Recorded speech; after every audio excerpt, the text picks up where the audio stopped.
कि हम लोग क्लास को स्टार्ट करते हैं और देखते हैं आज सर्किल को। किसको देखते हैं? सर्किल को। सर्किल को हिंदी में बोलते हैं वृत्त बोलते हैं, वृत्त बोलते हैं। ये क्लास जो होगा मेनली सीबीएसई और बिहार बोर्ड दोनों के लिए होगा। सीबीएसई वाले भी देखेंगे और बिहार बोर्ड वाले भी देखेंगे। ये दोनों बच्चों को हम लेके चलेंगे। वृत्त से जनरली क्वेश्चन देखने को मिलता है। एक रचना से भी आते हैं, वृत्त की रचनाएं भी आते हैं, कंस्ट्रक्शन से भी आते हैं और इससे भी देखने को क्वेश्चन मिलते हैं। 5-6 नंबर का पूछा जाता है क्वेश्चन। चलिए, सर्किल है, जब भी वृत्त है तो हम एक वृत्त के बारे में देखेंगे। आखिर वृत्त बोलते किसको और वृत्त से रिलेटेड कुछ टर्म्स को देखेंगे। मान लीजिए हम एक वृत्त को बनाते हैं। मान लीजिए एक वृत्त हो गया, तो वृत्त आखिर हम बोलते किसको? जब भी वृत्त हो गया तो बीच में इसका सेंटर होता है, सेंटर होता है ना। ये सेंटर हो गया तो आखिर हम वृत्त बोलते किसको? तो वृत्त उसको बोलते हैं जो एक नियत बिंदु से जो हमेशा इसके परिधि का जो दूरी होता है, इसके चारों ओर खींची गई लंबाई जो होता है वो जो सेम हो। देखोगे यहाँ से यहाँ तक, यहाँ से यहाँ तक, फिर ये सभी दूरी क्या होते हैं? हमेशा सेम होते हैं। क्या होते हैं? सेम होते हैं। उसी को हम वृत्त बोलते हैं। क्या बोलते हैं उसको? वृत्त बोलते हैं। चलिए, ये वृत्त हो गया। अब आगे देखते हैं। मान लीजिए वृत्त हो गया तो वृत्त से कुछ टर्म्स आते हैं देखने को, वो टर्म्स को हम देखते हैं। सबसे पहले वृत्त हो गया तो वृत्त में क्या होते हैं? एक सेंटर होते हैं। मिटाने वाला क्या हो? सेंटर होते हैं। ये क्या? ये हो गया एक सेंटर। चलिए छोड़ हटाओ, ये सेंटर हो गया। सेंटर इसको बोलते हैं सेंटर, या इसी को हम केंद्र बोलेंगे। सेंटर बोलते हैं या नहीं तो केंद्र बोलते हैं। और सेंटर से लेके और ये चारों बगल जो है, ये बाउंड्री जो है, बाउंड्री उसको हम क्या बोलते हैं? परिधि बोलते हैं। क्या बोलते हैं? परिधि बोलते हैं। इसको बोलते हैं परिधि, परिधि या पेरीमीटर, इसी को बोलते हैं हम लोग। पेरीमीटर बोलते हैं या परिधि बोलते हैं, इसी को बोलते हैं पेरीमीटर या परिधि। ये तो सेंटर हो गया। सेंटर से लेके और इस परिधि को जो मिलाते हैं, सेंटर से लेके इस परिधि को जो मिलाते हैं उसको हम क्या बोलते हैं? रेडियस बोलते हैं। रेडियस बोलते हैं और हिंदी में बोलते हैं त्रिज्या। त्रिज्या बोलते हैं। ये त्रिज्या जो होगा हमेशा बराबर होगा। त्रिज्या क्या होगा? ये हमेशा बराबर होगा। ये त्रिज्या हो, फिर यहाँ से यहाँ लेंगे हमेशा। जैसे देखो, जितना ये होगा ये आर होगा, उतना ही ये आर होगा, ये आर हमेशा होगा, उतना ही ये आर होगा। सभी आर इक्वल होते हैं। और फिर इस छोर से लेके और इस छोर तक ये जो जाता है उसको हम क्या बोलते हैं? डायमीटर बोलते हैं। डायमीटर बोलते हैं। डायमीटर मतलब व्यास बोलते हैं, इसको व्यास बोलते हैं। व्यास किसको बोलेंगे? इस सेंटर, इस छोर से तो इस छोर तक जाएगा, लेकिन कंडीशन क्या होना चाहिए? वो सेंटर से होके गुजरे, केंद्र से होके गुजरे, तो उसको हम क्या बोलेंगे? व्यास बोलेंगे। अगर ऐसे ही चला जाए, इस परिधि से इस परिधि को भी तो मिला रहा है ना, लेकिन केंद्र से गुजर रहा है? नहीं, केंद्र से नहीं गुजर रहा तो उसको हम क्या बोल देंगे? नहीं, उसको हम बोलेंगे जीवा। जीवा क्या बोलेंगे? जीवा बोलेंगे। और यही जो अगर मान लो ऐसे करके पूरा इसको काट दे, इसको काट दे, ये भी तो जीवा ही हुआ ना। यहाँ तक हम रखेंगे तो जीवा ही हुआ, लेकिन इसको तो पूरा बहुत दूर तक काट रहा है ना, निकल रहा है, इसका मतलब वृत्त को काट रहा है। तो उसको हम क्या बोलते हैं? सेकेंट बोलते हैं। SECNT, secant. या इसी को हम प्रतिच्छेद बोलते हैं। क्या बोलते हैं? प्रतिच्छेद बोलते हैं। तो यहाँ से समझ में आ गया जीवा किसको बोलते हैं, सेकेंड किसको बोलते हैं, रेडियस किसको बोलते हैं, सेंटर किसको बोलते हैं, डायमीटर किसको बोलते हैं। समझ गए सब लोग? और डायमीटर को हमेशा डायमीटर बोलते हैं। ये जो है सेंटर को हमेशा देखोगे ओ से इंडिकेट किया जाता है। तो कोई भी सर्किल आए, सर्किल की बात जब भी आए तो समझ जाना इतना बात उसमें होता ही है। होता है या नहीं होता है? चलो अब इसके अलावा हम दूसरे एक फिगर को देखते हैं। 3 फिगर को हम लोग गौर करेंगे और तीनों फिगर से इसको चलो मिटाते हैं। 3 फिगर को गौर करेंगे और उसी तीनों फिगर से जो है हमारा ये क्लियर हो जाएगा। ये एक सर्किल हुआ, एक ये सर्किल हुआ और एक ये सर्किल हुआ। मान लो तीनों सर्किल है। एक क्या हुआ? एक ऐसे लाइन जा रहा है इसका, ये फर्स्ट फिगर हो गया, ये सेकेंड फिगर हो गया और ये थर्ड फिगर हो गया। ये एक लाइन ऐसे चला गया, एक लाइन इसमें ऐसे करके काट के जा रहा है ना। और एक लाइन हम इसमें देखते हैं जो मान लो जो ऐसे करके बस एक पॉइंट पे टच कर रहा है। 3 पॉइंट यहाँ पे है। 3 पॉइंट को हम क्या सब बोलेंगे? देखो यहाँ पे कुछ अप्रतिच्छेदक बोलेंगे, अनसेकेंड बोलेंगे, क्योंकि ये दोनों में कोई संबंध ही नहीं है, कोई काट ही नहीं रहा। इसको हम क्या बोलेंगे? अप्रतिच्छेदक बोलेंगे ना। अप्रतिच्छेदक। इसको क्या बोलेंगे? प्रतिच्छेदक, क्योंकि काट रहा है। प्रतिच्छेदक, जिसको इंग्लिश में बोलते हैं इंटरसेक्टिंग। इंटरसेक्टिंग। और इसको क्या बोलेंगे? एक देखो एक ही जगह पे स्पर्श कर रहा है। अगर हम सर्किल ठीक से बनाएंगे तो एक ही बिंदु पे स्पर्श करता है, तो इसको हम क्या बोलेंगे? स्पर्श रेखा। स्पर्श रेखा जिसको इंग्लिश में बोलते हैं टेंजेंट लाइन, टेंजेंट बोलते हैं। अब एक चीज बताओ, ये सब इसको तो उतना ज्यादा ये इम्पोर्टेंट नहीं है फर्स्ट फिगर, चलो इसको हम हटाते हैं, इसको हटा दिए। ये देखते हैं प्रतिच्छेदक लाइन। प्रतिच्छेदक लाइन जो है ये वृत्त को कितने बिंदु पे काट रहा है? दो बिंदु पर काट रहा है। एक यहाँ पे काट रहा है और एक यहाँ पे काट रहा है। तो याद रखना, तुमसे ऑब्जेक्टिव में पूछ सकता है प्रतिच्छेदक लाइन किसी भी वृत्त को, किसी भी सर्किल को कितने लाइन पे इंटरसेक्ट करता है, कितने पॉइंट पे इंटरसेक्ट करता है। कितने पॉइंट पे इंटरसेक्ट होगा? 2 पॉइंट पर होगा। वही देखो स्पर्श रेखा कितने पॉइंट पे इसको कर रहा है? 1 पॉइंट पे कर रहा है। तो स्पर्श रेखा जो है कितने पॉइंट पे स्पर्श कर, नाम ही है स्पर्श। स्पर्श मतलब क्या? बस छूता है, बस टच करता है। कितने पॉइंट पे करता है टच? 1 पॉइंट पे, बस 1 पॉइंट पे ही टच करता है। तो हो गया टेंजेंट लाइन। अब देखियो इससे जो है बहुत सारे तुम लोग में क्वेश्चन भी बन जाएगा, जैसे 10.1 इसी पे बन जाएगा। हम दिखलाते हैं। मान लो ये जो है स्पर्श रेखा, एक वृत्त पर हम कितने स्पर्श रेखा खींच सकते हैं? बहुत सारा खींच सकते हैं अपने मन से। यहाँ खींचे, वहां खींचे, जहां मन होगा वहां खींच सकते हैं ना। एक वृत्त पे कितने स्पर्श रेखा खींच सकते हैं? अनगिनत खींच सकते हैं और परिमिति रूप से अनेक खींच सकते हैं। चले हम कुछ क्वेश्चन को देखते हैं, जो क्वेश्चन आप लोग के बुक में क्या सब है। देखिए सबसे पहला क्वेश्चन है, जो एक वृत्त की कितनी स्पर्श रेखा हो सकती है? सबसे पहला क्वेश्चन आप लोग का है, जो एक वृत्त की कितनी स्पर्श रेखा हो सकती है? अनगिनत हो सकती है, इन्फिनाइट हो सकती है। इन्फिनाइट हो सकते हैं ना, इन्फिनाइट हो सकते हैं, अनगिनत हो, अनंत हो सकते हैं। अब चलिए दूसरा नंबर क्वेश्चन क्या है। दूसरा में 4 क्वेश्चन है, तो दूसरा का पहला क्वेश्चन हम लोग देखेंगे। पूछ रहा है जो किसी वृत्त की स्पर्श रेखा उसे कितने बिंदु पर प्रतिच्छेद करता है? कितने बिंदु पर प्रतिच्छेद करता है? इसमें क्या हो जाएंगे? 1 हो जाएंगे। 1 बिंदु पर प्रतिच्छेद करता है। इसी का हम दूसरा देखेंगे कि वृत्त को 2 बिंदु पर प्रतिच्छेद करने वाली रेखा क्या कहलाती है? वृत्त को 2 बिंदु पर कौन से होते हैं? प्रतिच्छेदक। जब भी 2 बिंदु पर हो जाए तो वो हो जाएंगे प्रतिच्छेदक। प्रतिच्छेदक, इंटरसेक्टिंग। अरे ऐसे ही बतलाए थे ना, ये 2 बिंदु पर क्या? तो प्रतिच्छेदक हो गया, इंटरसेक्टिंग हो गया ये। चलिए दूसरा हो गया, दूसरा का दूसरा। इसका हम तीसरा देखते हैं। तीसरा, एक वृत्त की कितनी समांतर स्पर्श रेखा हो सकती है? बतलाइए, एक वृत्त की कितनी समांतर स्पर्श रेखा हो सकती है? समांतर की बात हो रहा है। कितनी समांतर स्पर्श रेखा हो सकती है? 2 समांतर। कितना? 2। देखिए एक वृत्त हुआ, एक ये स्पर्श रेखा हुआ, ये एक स्पर्श रेखा हुआ, एक ये स्पर्श रेखा हुआ, एक स्पर्श रेखा। एक तो ये समांतर हुआ, एक तो ये समांतर हुआ। तो कितनी समांतर रेखा हो सकती है?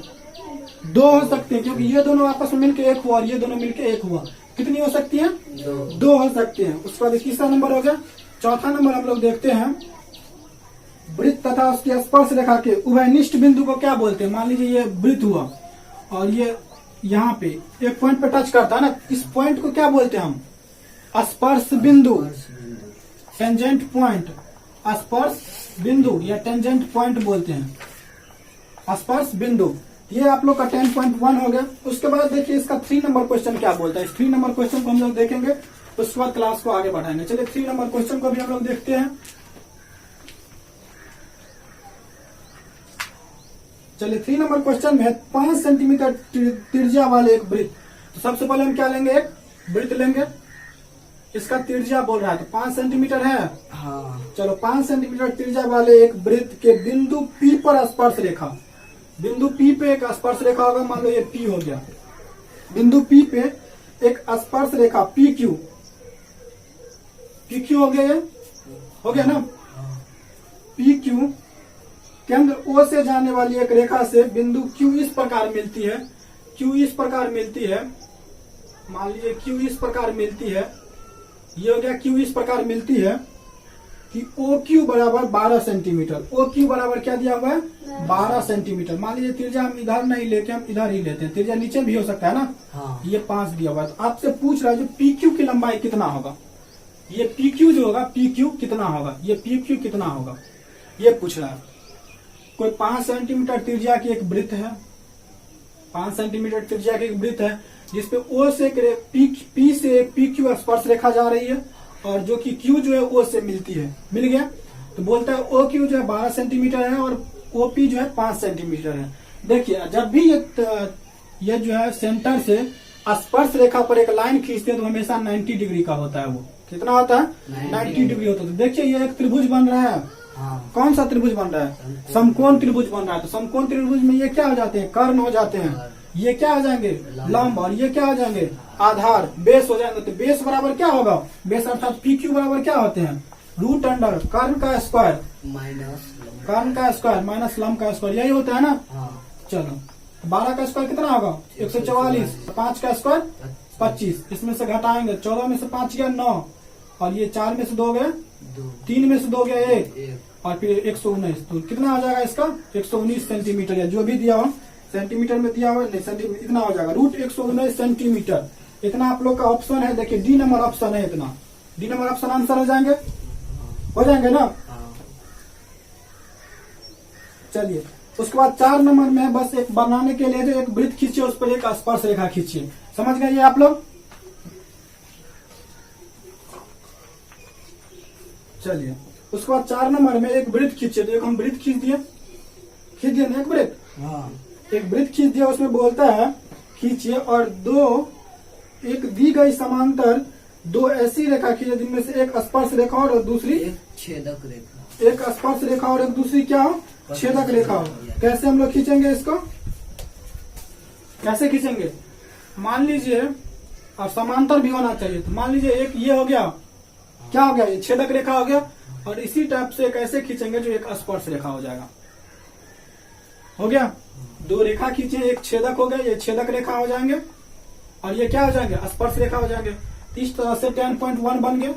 10.1 का सारा सवाल बन गया ना। 10.1 समझ भी गए। अब देखिए इससे आगे हम लोग चलेंगे तो 2-3 बातों को और ध्यान देना होगा। किसी बिंदु की जो होते हैं टेंजेंट, स्पर्श रेखा जो होती है वो क्या होती है? किसी वृत्त की स्पर्श रेखा के बारे में कुछ बातें को हम लोग को डिस्कस करना है। 2-3 बातें को डिस्कस करना है। उसके बाद जो है 10.2 हम लोग बनाएंगे और बहुत इजी से बनते जाएगा। किसी वृत्त पर देखिए पहला पॉइंट क्या होते हैं? किसी वृत्त पर मान लीजिए एक वृत्त खींचे हैं, वृत्त हो गया ना। किसी वृत्त पर अगर हम स्पर्श रेखा खींचते हैं तो यह स्पर्श रेखा की लंबाई हमेशा बराबर होती है। क्या होते हैं? स्पर्श रेखा की लंबाई हमेशा बराबर होती है। आप लोग कंस्ट्रक्शन में भी बनाएंगे तो जितना ये निकलेगा उतना ही ये निकलेगा, आप लोग देख सकते हैं। तो स्पर्श रेखा की लंबाई क्या होती है? हमेशा बराबर होती है। स्पर्श रेखा हमेशा इस वृत्त पर क्या होते हैं? लंब होते हैं। क्या होते हैं? लंब होते हैं। इतना बात समझ गए आप लोग? चलिए इतना बात समझ जाएंगे तो 10.2 भी हम लोग से बन जाएगा। देखिए 10.2 का भी हम लोग को सवाल देखते हैं। 2 ही चैप्टर है इसमें, 10.1 और 10.2। देखिए कैसे करके दिया हुआ है। एक वृत्त दिया हुआ है। पहला नंबर सवाल, एक वृत्त दिया हुआ है, ये ऐसे दिया हुआ है, ये ऐसे दिया हुआ है, ये 110 डिग्री है तुम्हारा, और ये जो है ऐसे दिया, सॉरी ये ऐसे हैं और ये ऐसे हैं, है ना।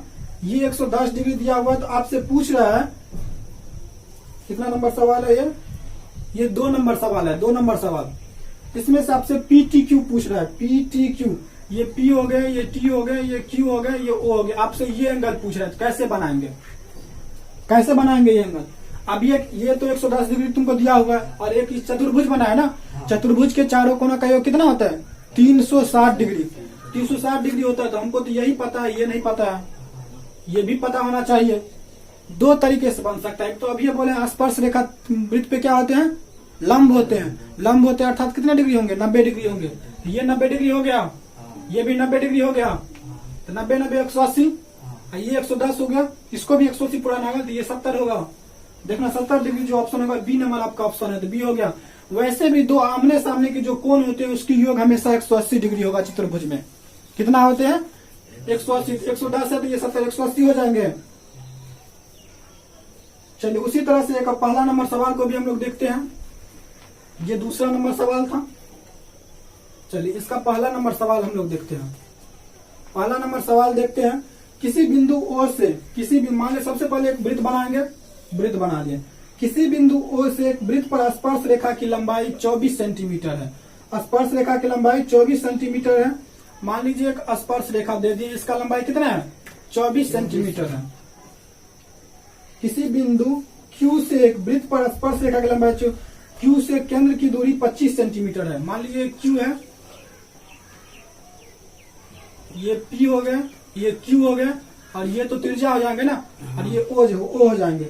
Q से केंद्र की दूरी कितना है? 25 सेंटीमीटर है, और स्पर्श रेखा की लंबाई कितना है? 24 सेंटीमीटर। तो आपसे वृत्त की त्रिज्या पूछ रहे हैं, तो वृत्त की त्रिज्या पूछ रहे हैं, और ऑप्शन आपको आंसर में दिया हुआ है 7 सेंटीमीटर, 12 सेंटीमीटर, 15 सेंटीमीटर और 24.5 सेंटीमीटर। देखते हैं क्या आंसर आता है। देखिए ये तो 90 डिग्री हो जाएगा। फिर ये समकोण त्रिभुज हो गया ना। समकोण त्रिभुज जब भी हो गया तो हमको ये निकालना है लंब अर्थात ओपी निकालना है। तो ओपी बराबर क्या हो जाएंगे यहाँ बतलाओ? रूट अंडर कर्न स्क्वायर माइनस आधार स्क्वायर। तो 25 का स्क्वायर और माइनस 24 का स्क्वायर हो गया। 25 का स्क्वायर कितना होते हैं? 625, और 24 का स्क्वायर कितना होते हैं? 576। घटा दिए, इस दोनों को घटाएंगे तो 15 में 6 गया तो 9, और ये 4, 49 हो जाएंगे ना। 49 किसका होगा? 7 का। तो देखो 7 ऑप्शन है, पहला ही ऑप्शन है, तो ये हो जाएंगे आंसर। तो वृत्त इस तरह से खत्म हो जाएगा। एक दो सवाल है वो भी बन जाना चाहिए, नहीं बनेगा तो हम लोग नेक्स्ट वीडियो में देखेंगे। आज के वीडियो में अगर इतना अच्छा लगा होगा तो लाइक कर दीजिएगा, और कोई क्वेश्चन पूछना हो तो कमेंट करके आप लोग पूछ सकते हैं। चलिए, थैंक यू।